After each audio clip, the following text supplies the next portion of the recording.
A question was asked on Christy Vann's Velocity Banking forum regarding my channel, so I thought I'd respond here. The best way to pay off credit card debt, in my opinion, is velocity banking. And a critical component of velocity banking when dealing with multiple credit cards is bill matching. So here's the question posed by Denise. So I would match a bill to meet my minimum payment on a credit card, pay the amount that the actual bill is, and then use the minimum payment due on that credit card to my main debt tool, correct? And yes, that is absolutely correct. But then what happened was Denise posted an example, and I thought, wait a second, there might be a disconnect with her understanding. And if you see where that disconnect is, if you think you know where I'm going with this, post in the comments below. Because her example is $368 due on the main debt tool and a bill coming up for $426 and a penny. So if you know where that possible disconnect in understanding is, post it in the comments. She went on to say, I would just pay the bill amount, let clear, and then pay said bill with the same credit card and still have the $368 minimum payment to stay on it. Now, that last line was a bit confusing for me. I'm not sure what she meant by that, but Kim was the first person to respond, and I want to go over Kim's response, and then I want to bring some clarity to Kim's response. So Kim said, yes, pay the amount of your bill to the credit card. That is correct. And then she said, then pay the bill with the credit card. That is also correct. Finally, your $368 payment minimum is now cash flow to pay down your target debt. Yes, all of that is absolutely correct. I'm just going to bring some clarity for those of you who might have some confusion about all of this. And so with that first line, pay the amount of your bill to the credit card. You want to pay your credit cards early. You're not waiting for the due date with your credit cards on these multiple cards. You are paying them early, like payday, as soon as possible. And if you are maxed, if you are at your limit on these cards, you're going to pay the amount of the bill that you're matching plus the credit card interest, okay, for that particular credit card, okay?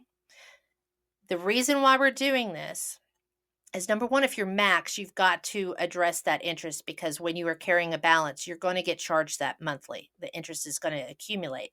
And the way the interest is calculated is based off our average daily balance. So we want to pay those credit cards early for the amount of that bill. And then, like I said, if you're max, y'all, only if you're at your limit, are you going to add in that credit card interest. And the reason I say that, there's plenty of videos within my channel that address that, okay? Only when you're maxed do you add that credit card interest. So we are bringing the balance down. That is what we're doing with these multiple cards. We're bringing the average daily balance down, which means we're going to have less interest on our next credit card statement. And so the next line, she says, then pay the bill when due. And Denise pointed this out when she posted her question. She understands that we have to let that payment clear.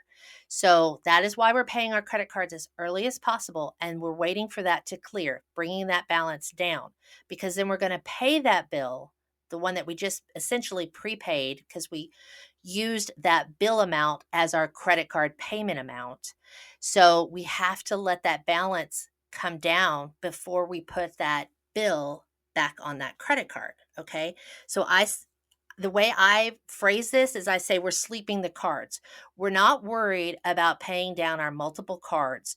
We are just trying to sleep them, satisfy them with the bill amounts. Okay. So that we can then harvest that minimum payment that we were going to have to pay on that card, and we can redirect that money to one card, our primary card, so that we can get that card paid down very, very quickly.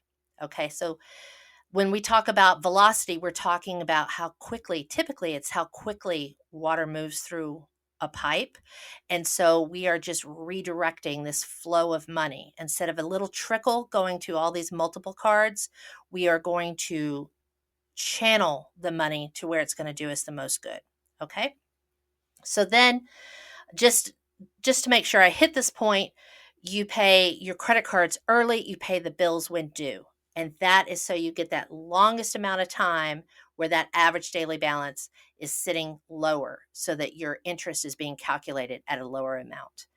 You do not want to make that payment on that credit card and then turn around and slap that bill on there immediately, because if it hasn't cleared, you're now going to be charged that interest calculated at a higher rate because you slapped that bill on top of an already existing balance. Okay.